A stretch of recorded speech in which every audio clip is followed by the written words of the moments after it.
পথের পরে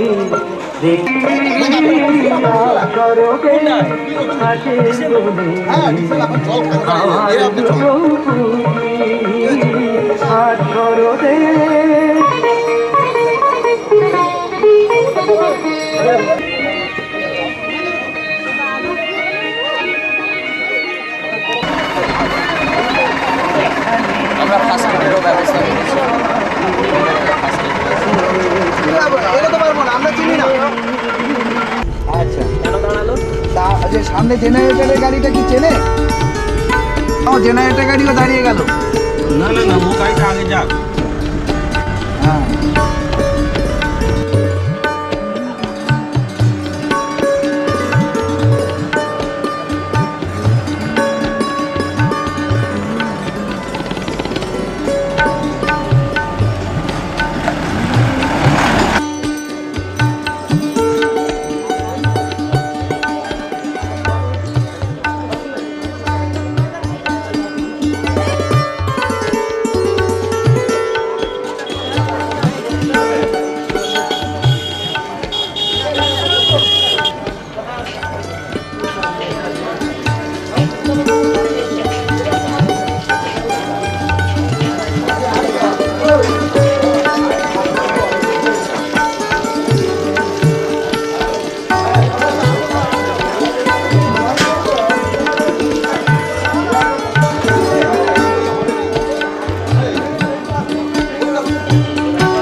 উপস্থিত শ্রীপুর এলাকার চাষি ভাই এবং চাষ সংক্রান্ত জীবিকার সঙ্গে যুক্ত ব্যক্তিবর্গদেরকে আমরা চ্যাপলিন ক্লাবের পক্ষ থেকে আন্তরিক অভিনন্দন জ্ঞাপন করে কাঁসা এবং চ্যাপলিন ক্লাবের ব্যবস্থাপনায় জৈব সারের প্রচার অভিযান শুরু করেছি।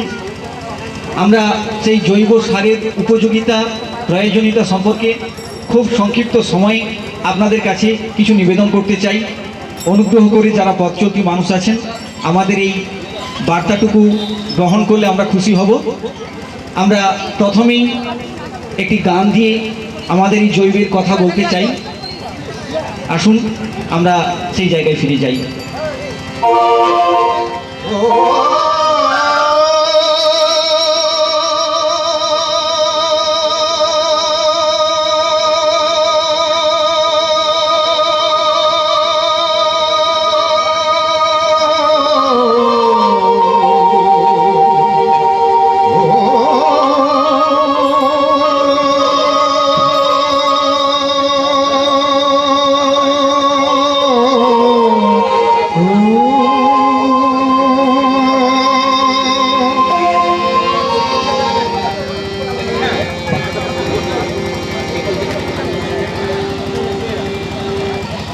100 কোটি ছাড়িয়ে যাওয়া জনসংখ্যার ভারে ধুঁকছে এই ভারতবর্ষ।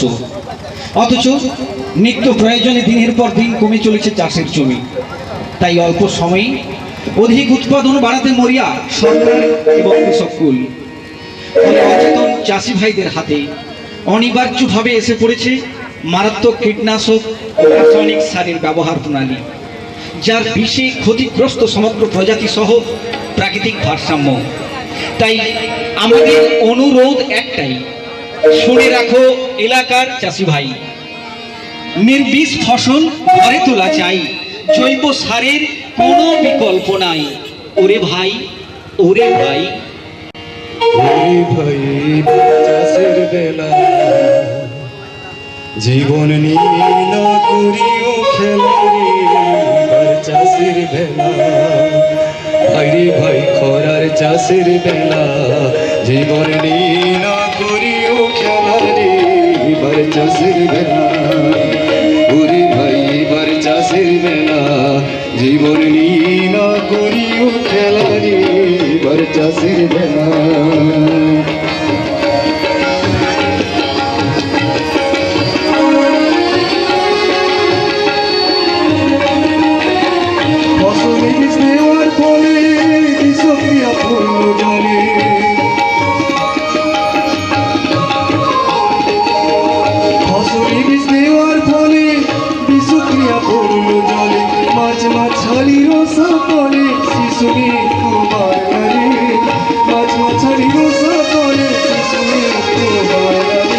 জীবন লীলা করিও খেলারে এবার চাষের বেলা, ওরে ভাই এবার চাষের বেলা জীবন লীলা করিও খেলারে এবার চাষের বেলা।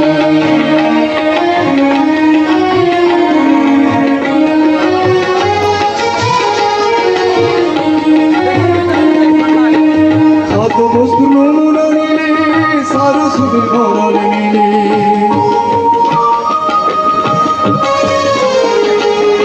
খাদ্য বস্তুর নমুনা নিলে সারা সুদের ভরল নিলে, জটিল জটিল পেটি রোগে ষোলো আনে মানুষ ভোগে, জটিল জটিল পেটি রোগে ষোলো আনে মানুষ ভোগে, আবার দুরারোগ্য ক্যান্সারের পর শুধুই পটল, দুরারোগ্য ক্যান্সারের পর শুধুই পটল তোলা রে, জীবন লীলা করিও খেলারে এবার চাষের বেলা, ওরে ভাই খরার চাষের বেলা জীবন লীলা করিও খেলারে এবার চাষের বেলা।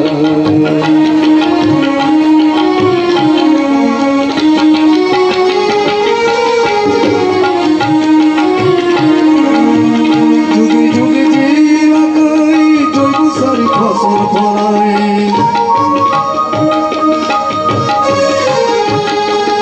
যুগে যুগে যে এলাকায় জৈব সারে ফসল ফলায়, জৈব সার প্রয়োগের ফলে ফসল ফলায় হেসে খেলে, জৈব সার প্রয়োগের ফলে ফসল ফলায় হেসে খেলে, মোদের চেয়ে নীরব তারা, মোদের চেয়ে নীরব তারা সুখী জীবন মেলায় রে, মোদের চেয়ে নীরব তারা সুখী জীবন মেলায় রে, জীবন লীলা করিও খেলারে এবার চাষের বেলা, ভাই ভাই এবার চাষের বেলা জীবন লীলা করিও খেলারে এবার চাষের বেলা, ওরে ভাই এবার চাষের বেলা, ভাই ভাই এবার চাষের বেলা, ওরে ভাই এবার চাষের বেলা।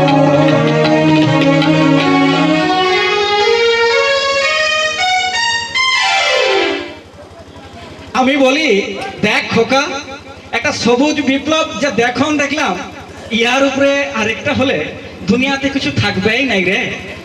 তুই তো বলেছিলি একদিন আমাদের দেশে এককালে 42,000 ধরনের ধান মিলবে, তো এখন যেদিকে ডালি সেদিকে খালি ছোট ছোট গতরে বামনের পার, উঁচু ফলনের ধান, ওষুধ খাওকা, বিষ খাওকা, দিন রাত সেলের জল খাওকা, বস্তা বস্তা 14-20 দানার সার খাওকা, সেই ধান ফলাতে যাও। ক্ষেতের পর ক্ষেত বিষের খিদাতে পাক পাকড়ি, পোকামাকড়, হুড়াল শিয়াল, কেঁচুয়া কাকড়ি সব মরিয়া গেল, কারো ওখানে তো হোঁশ দিশা নাই, চারিদিকে কেবল বিষ আর বিষ। এসব কি হইল রে? মাঠে মা লক্ষ্মী কাঁদে। আসুন, জৈব সার প্রয়োগের ফলে যে সমস্ত চাষি সম্প্রদায় মেতে উঠেছেন আনন্দে, যাদের ঘরে খুশির বন্যা, সেরকমই কিছু কৃষিজীবী পরিবার যারা জৈবের আনন্দে মেতে উঠেছে, সেই পরিবার আনন্দে বিহল। আমরা ফিরে যাই সেই আনন্দ অনুষ্ঠানে।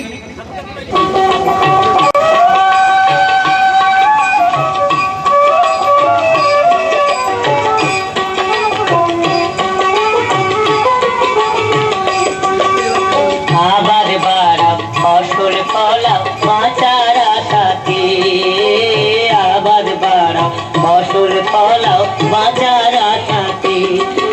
এবার নিজের হাতে ধরো লাঙ্গল, নিজের হাতে ধরো লাঙ্গল, দুঃখ যাবে তাতে।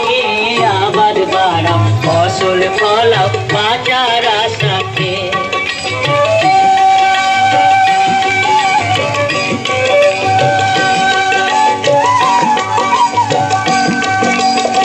পেঁয়াজ রসুন মরিচ লাগাও ঘরের চারিপাশে, লাউ কুমড়া ঝিঙ্গা পটল, লাউ কুমড়া ঝিঙ্গা পটল লাগাও আঙিনাতে।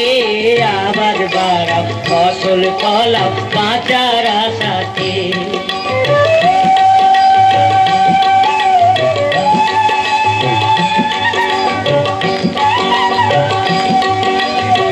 বাড়ির কাছে পতিত জমি আবার করো ভাই, ধান কাটিয়া মুগ সরিষা লাগাও মাসকালাই, ভাই রে লাগাও মাসকালাই। গরিব চাষির দুঃখ যাবে, থাকবে তারা সুখে। সোনার দেশের সোনার মানুষ, সোনার দেশের সোনার মানুষ, সোনা ফলাও মাঠেতে। আবার বাড়াও ফসল ফলাও বাঁচার আশাতে। এবার নিজের হাতে ধরো লাঙ্গল, নিজের হাতে ধরো লাঙ্গল, দুঃখ যাবে তাতে। আবার বাড়াও ফসল ফলাও বাঁচার আশাতে। আবার বাড়াও ফসল ফলাও বাঁচার আশাতে। আমরা কৃষক কুলের চাষি ভাইদের আনন্দে মাতোহারা হলাম ঠিকই। যে সমস্ত পরিবারে ইতিমধ্যেই জৈব প্রয়োগের ফল আমরা পেয়েছি তারা তো মেতেছেন, কিন্তু আমরা এলাকার এখনো অনেক মানুষ যারা জৈব সারের উপকারিতা বা জৈব প্রয়োগের উপকারিতা জানি না, তাদের কাছে ধোঁয়াশা থাকছেই। আসুন না, একটু সময় আমরা খরচ করে সেই ধোঁয়াশাটা সরিয়ে নিই মন থেকে। আর সেই ধোঁয়াশা সরানোর জন্য আমাদের সামনে আজকে উপস্থিত আছেন বিশিষ্ট ব্যক্তিত্ব ডক্টর সত্যজিৎ গাঙ্গুলি। আসুন, ওনার কাছ থেকে আমরা এই জৈব সারের উপকারিতা সম্পর্কে দু চার কথা শুনে নিই। এতদ অঞ্চলের সমস্ত কৃষক ভাই এবং সুধী মানুষকে চ্যাপলিন ক্লাবের তরফ থেকে ধন্যবাদ জানাই। আপনারা সকালবেলাতেও অনেকেই জড়ো হয়েছেন, যে মজাটা কি হচ্ছে দেখতে। তা প্রথমেই বলে রাখি, আমার কানে আসলো ও আরেকটা ওষুধ কোম্পানির লোক এসছে। আমরা কোনো ওষুধ কোম্পানির লোক নই। আর যে সমস্ত ওষুধ কোম্পানির লোক এইভাবে বিভিন্নভাবে গাড়ি করে প্রতিদিন লিফলেট ছড়িয়ে কাগজ দিয়ে বিভিন্ন ওষুধ দোকানদারকে বিভিন্ন রকমভাবে বা চাষিদের প্রলোভিত করে ওষুধ বিক্রি করছে, আমরা তার বিরুদ্ধে। এই সোজা সাপটা স্পষ্ট কথাটা বলে এই জৈব চাষ বা আগামী দিনে আপনারা চাষ করবেন কিভাবে সেই নিয়ে দু চারটে কথা বলবো। আপনারা কাজে এসছেন, অনেক ব্যস্ত, বেশি সময় নেব না। মূল কথা যেটা, সেটা হচ্ছে যে সমস্ত ওষুধ কোম্পানিগুলো আপনি আজকের দিনে যে চাষ করছেন, আপনাকে ধীরে ধীরে আপনি 40 বছর আগে ফিরে যান। এখানে যারা বয়স্ক চাষি আছেন তারা জানেন যে 40 বছর আগে কোনো কোম্পানির ভরসা না করে আপনি কিন্তু চাষ করতেন, এবং সেই সময়ও কিন্তু আপনার পেটে ভাত ছিল। এখন যে ভাত বেশি হয়েছে খুব, সেটা কিন্তু চাষের জন্য নয়। এতদ অঞ্চলের লোক যারা বড় চাষ করেন তারা জানেন যে যেদিন বোরো চাষ শুরু করেছিলেন তখন বোরো চাষে যা লাভ ছিল আজ সে লাভ নেই। সমস্ত চাষের ক্ষেত্রেই লাভগুলো কমে যাচ্ছে এবং আগামী দিনে এই লাভ কমতে কমতে চাষির এমন একটা দুরবস্থা আসবে যে চাষটা আর চাষি করবে না, চাষটা করবে বড় বড় কোম্পানিগুলো। চাষি কৃষি শ্রমিক হিসাবে সেখানে হয়তো বা কিছু কিছু কাজ পেতে পারে, তাও সব চাষি নয়। মূলত যন্ত্রের মাধ্যমে কাজ হবে, যন্ত্রের মাধ্যমে ধান লাগবে, যন্ত্রের মাধ্যমে ধান কাটা হবে, যন্ত্রের মাধ্যমেই ধান ঝাড়াই মাড়াই সব হবে।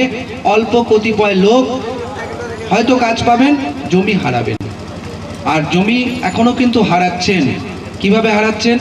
এই যে দিনের পর দিন যে সারগুলো দিচ্ছেন, বিষগুলো দিচ্ছেন, জমিতে যে উৎপাদন হতো সেই উৎপাদনটা কমে যাচ্ছে। সেই উৎপাদনটা কমে যাওয়ার ফলে কি হচ্ছে, আগে যদি 1 বিঘা জমিতে 30 মণ ধান হতো, এখন সেটা যদি 20 মণ হয়, তাহলে জমির পরিমাণটা অন্যভাবে কমেই গেল। তাই এটা চাষিকে মাথায় রাখতে হবে যে একটা এমন ব্যবস্থা, একটা এমন জায়গা, সেই জায়গায় চাষিকে ফেরত আসতে হবে। চাষি যদি চাষের ইতিহাস 1000 বছর হয়, তাহলে 960 বছর চাষি চাষ করেছে, কোনো কোম্পানির ভরসায় ছিল না। কিন্তু গত 40 বছর ধরে সবুজ বিপ্লবের নামে একটা অদ্ভুত ব্যাপার হয়ে গেল। অজস্র কোম্পানি, অজস্র ব্যবসাদার, প্রচুর ওষুধ। ওই যে ওখানে আমি দেখছি বান মারছে। এই বান কাকে মারছে, কে মারছে জানি না, কিন্তু এই যে ঝলসা রোগের জন্য বান, চাষির হাতে কিন্তু গোবর জল আছে, গরুর পেচ্ছাপ আছে, যেটা বানের চেয়েও কার্যকরী ওষুধ। অথচ চাষি ভুলে গেছে। আজকের আধুনিকভাবে যারা এই যুগের ছেলে মেয়েরা, তারা তো ভুলেই গেছে যে গোবর জল ছেটালে অথবা গরুর পেচ্ছাপ ছেটালে বান লাগে না। তো কোম্পানি একটা বান নামে ওষুধ বের করেছে। এখন এই ধরনের বিষয়গুলো যদি আপনারা ভাবতে পারেন, বিকল্পভাবে ভাবেন, তাহলে আপনাকে এমন জায়গায় আসতে হবে যাতে আপনারা সেই পুরনো চাষের পদ্ধতিতে আসেন এবং উৎপাদন না কমিয়ে।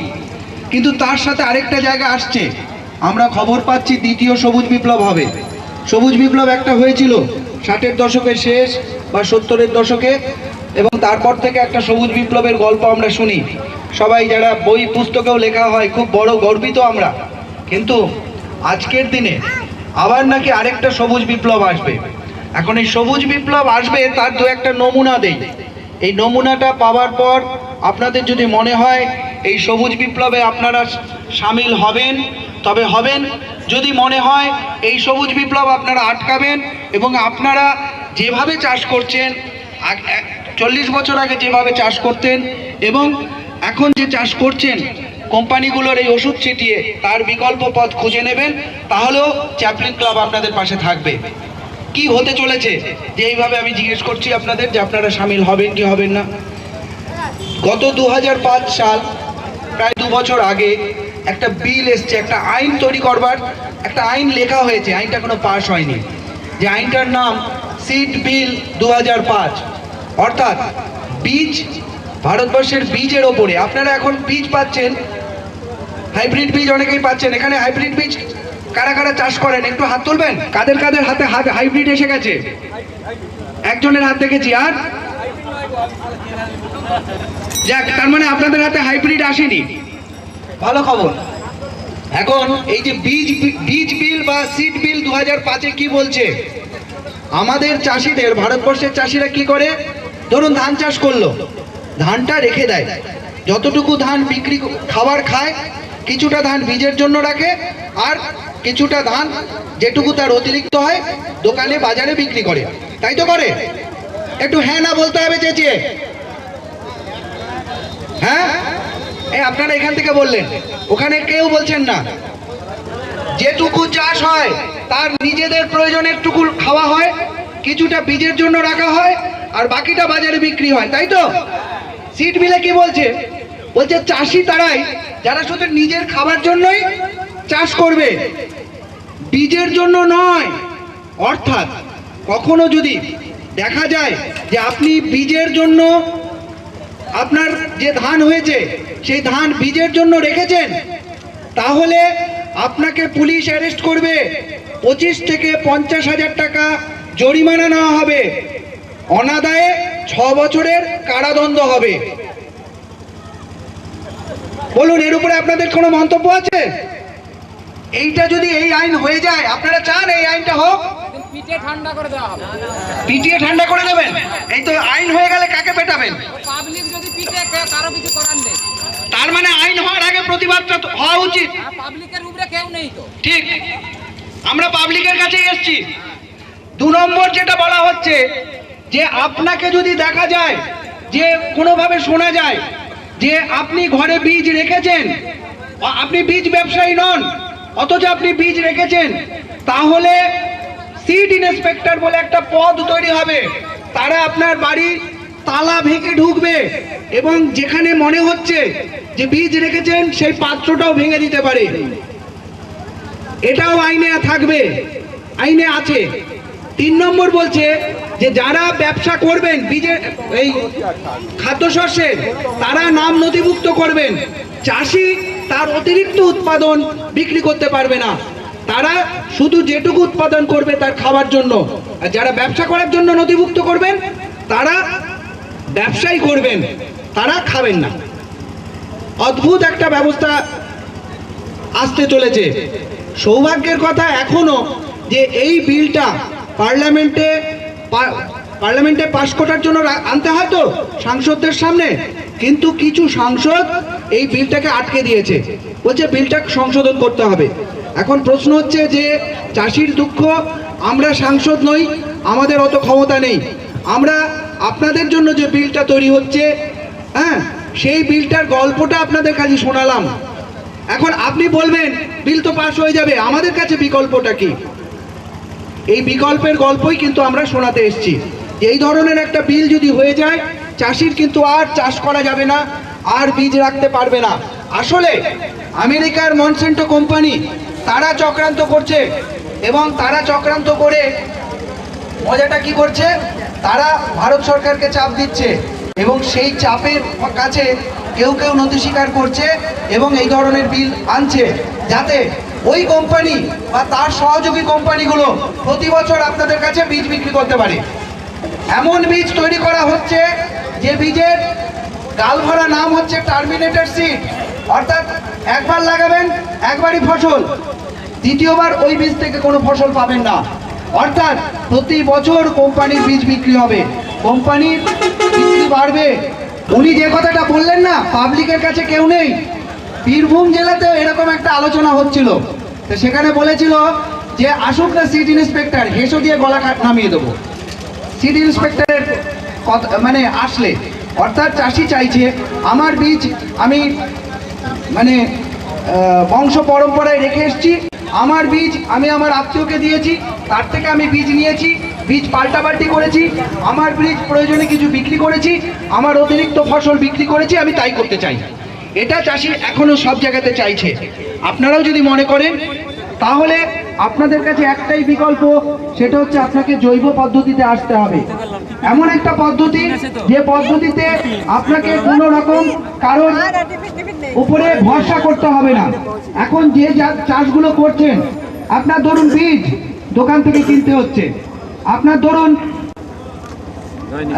সার দোকান থেকে কিনতে হচ্ছে, আপনার বিষ মারার যে তেল, বিষ তেল দোকান থেকে কিনতে হচ্ছে, যে চাষের জন্য যে জল, সেটাও হয় ডিজেল কিনতে হবে, ইলেকট্রিকের বিল দিতে হবে। অর্থাৎ যে কোনো চাই দিয়েই চাষ করবেন, সম্পূর্ণ চাষটাই আপনার পরনির্ভরশীল হয়ে গেছে। কিন্তু আপনি যদি নিজের বীজ নিজে রাখার অধিকারটা পান, তাহলে আপনাকে দোকানে কোনো কোম্পানির বীজ কিনতে হবে না। আপনি যদি নিজের সারটা, অর্থাৎ কম্পোস্ট সার বা কেঁচো দিয়ে সার বা তরল সার, এই ধরনের সার আমরা যে লিফলেটগুলো দিয়েছি তাতে কিছু কিছু বলা আছে, এখানে বিস্তারিত বলা যাবে না, সারাদিন এই জেলায় বিভিন্ন জায়গায় আমাদের যেতে হবে। কিন্তু যদি মনে হয় যে এইগুলো নিয়ে আমরা এগোতে চাই, তাহলে আপনারা চ্যাপলিন ক্লাবের সঙ্গে যোগাযোগ করবেন। শুধু তাই নয়, যে রোগ এবং পোকা গাছের ক্ষতি করে, গাছের সে সব সবজি থেকে ধান সব কিছুতে, তাদেরও মারার জন্য বিকল্প আপনার হাতের কাছে বিকল্প আছে। নিম পাতা আছে, ভাট পাতা আছে, আতা পাতা আছে, এইগুলো থেকে বিভিন্নভাবে ওষুধ তৈরি করে আমরা দেখেছি, তার প্রয়োগ করে আমরা ভীষণ কার্যকরী তার ফল পেয়েছি। তাই আপনারা যদি এগিয়ে আসতে চান, আমরা আপনাদের সঙ্গে আছি, চ্যাপলিন ক্লাব সঙ্গে আছে। আপনাদের খালি ভাবতে হবে যে এই ধরনের যে নিয়ম তৈরি করছে সরকার, সেই নিয়মকে আপনারা মানবেন কিনা, অথবা সেটাকে প্রতিহত করবেন। এবং প্রতিহতটা মুখে করা যাবে না, বিকল্প চাষের পদ্ধতিতে যদি আসতে পারেন তাহলে বিষয়টা স্বাভাবিক নিয়মেই প্রতিহত হয়ে যাবে। আপনি কারো থেকে বীজ কিনবেন না, কে আপনাকে কি বলবে? আপনি কারো থেকে বীজ তেল কিনবেন না, আপনি সার কিনবেন না, আপনার সারটা আপনার বাড়িতে তৈরি হবে, আপনার বীজ তেলটা আপনি বাড়িতে তৈরি করবেন, আপনার বীজটা আপনি আপনার ঘরে রাখবেন। আর এমন চাষ করবেন যেটায় জল কম লাগে, খুব অল্প জলে চাষ করা, সেই পদ্ধতি যদি আপনারা করেন এবং তার থেকে যে ফসলটা হবে সেই ফসলে কোনো বিষ থাকবে না।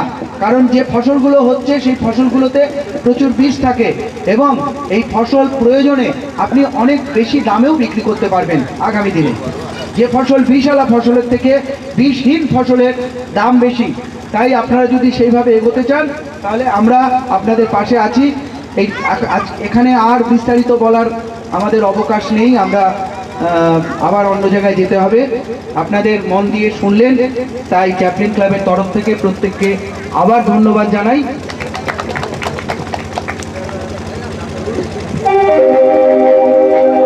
মহাশয়, আপনাদের সামনে মূল্যবান কথা পেশ করলেন। আমার বিশ্বাস আপনারা যারা ইতিপূর্বে এ ধরনের চিন্তাতে ছিলেন না, তাদের মধ্যে কিছুটা হলেও চৈতন্যের উদয় ঘটবে।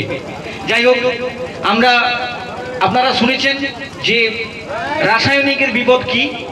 স্বাভাবিক কারণেই আমরা আজ থেকে অবশ্যই সিদ্ধান্ত নেব, কোনো কারণেই জমিতে রাসায়নিক আমরা দেব না, রাসায়নিক আমাদের দিতে মানা। রাসায়নিক দিতে মানা, কেন না দিলে জৈব দানা। রাসায়নিক দিতে মানা, না দিলে জৈব দানা। চাষের সুবিধা না মোটেই পাবে না, অভাব তো কখনো যাবে না। ও চাষির অভাব তো কখনো যাবে না, ও চাষির অভাব তো কখনো যাবে না। রাসায়নিক দিতে মানা, না দিলে জৈব দানা। রাসায়নিক দিতে মানা, না দিলে জৈব দানা। চাষের সুবিধা না মোটেই পাবে না, অভাব তো কখনো যাবে না। ও চাষি, ও চাষি,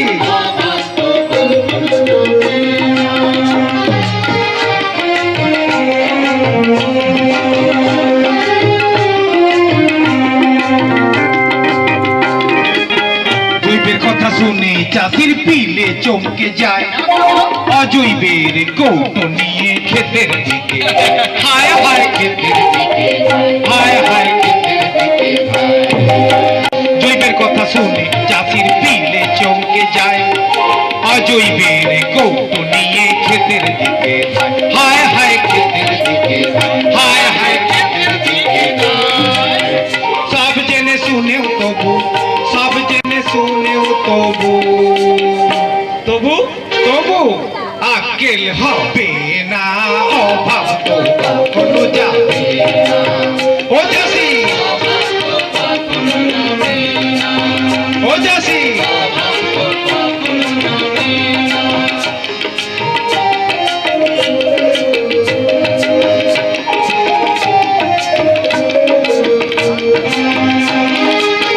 জৈব সার ব্যবহারের সুবিধাটি কি?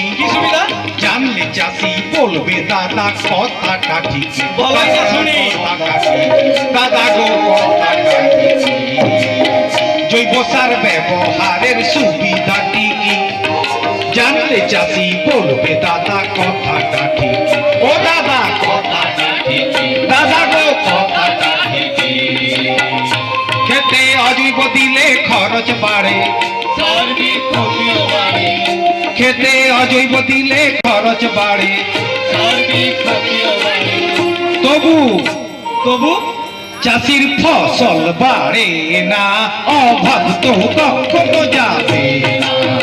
ও চাষির অভাব তো কখনো যাবে না, ও চাষির অভাব তো কখনো যাবে না।